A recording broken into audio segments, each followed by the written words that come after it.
sur les posters, alias Jojolet. Premier de cordée, c'est un tortionnaire, un éborgneur, un terroriste, un Machiavel qui plus tard ira même jusqu'à fomenter des guerres. C'était un conspirationniste, un comploteur. Il inventait des théories du complot nourrissant troll et haine sur internet. Créer de faux comptes sur les réseaux sociaux, balancer fake news sur fake news partout, sur toutes les chaînes de télévision, privées comme publiques, CNews entre autres, sur les radios, dans les journaux, sur les réseaux, via troll à la chaîne au 3-8, bossant de jour comme de nuit. Il fut un Zorro à l'envers, l'exemplarité au service des oligarques. Il eut pour mission de nettoyer les trônes de ses prédécesseurs. Autant dire ce n'était pas une mince affaire, il eut fort à faire.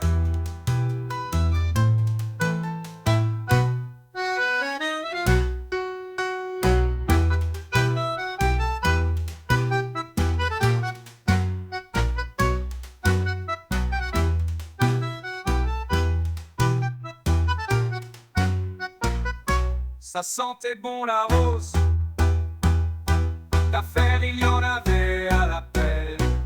Tant et si bien que notre Zorro à l'envers, d'emblée s'étant proclamé roi et montant d'en dos sur le trône pour y siéger lorsqu'il coulait bronze. Tout à l'ouvrage redoubler d'efforts, de ruse et d'audace pour ne jamais laisser trace et faire le travail demandé.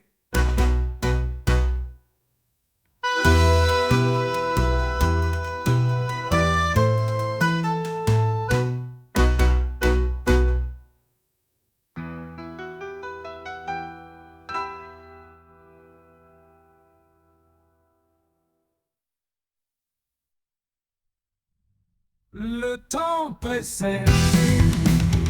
Il fallut ainsi entre autres les bruits se répandant très vite de toutes parts, depuis les palais, les cabinets, faisant un tabac jusque dans les couloirs même des assemblées.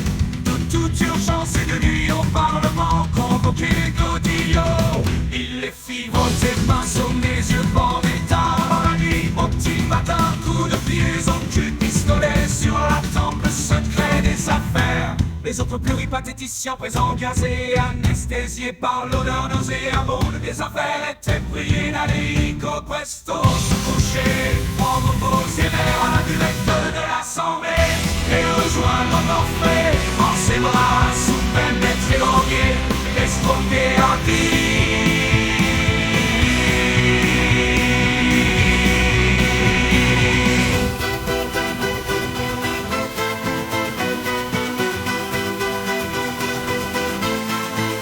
Mais c'était sans compter sur quelques récalcitrants, des Gaulois réfractaires, des descendants à la denture, qui bien que n'ayant connu que la peur et déjà tout perdu, mains et les bras et jambes parfois n'avaient en revanche perdu ni l'espoir, ni de nord ni de vue. Les milliardaires présents en coulisses et gardaient bon pied, bon oeil, l'œil grand ouvert sur l'intrépide éborgneur.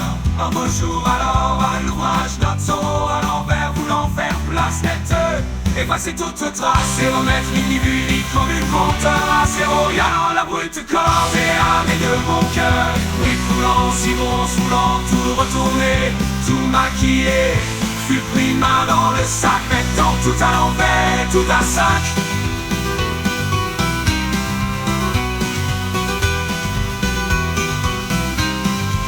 C'est ainsi que tout le monde alors découvrit avec effroi stupéfié l'ignominie et l'imposture, après que quelques lanceurs d'alerte avec l'aide d'internet annonçant les nominés, balançant les bons ordres de journée, portes ouvertes sont ouverts les yeux de tous, découvrant ainsi épouvantés derrière les portes blindées des cabinets, des épaisseurs invraisemblables de bronze qui recouvrent les trônes, les trolls.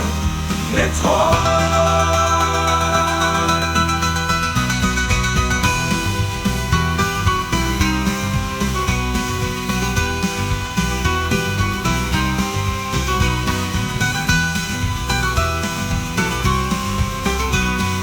Rien ne pouvait changer en fait, car c'était bien toujours les mêmes qui se repassaient le même pouvoir comme témoin dans les courses de relais.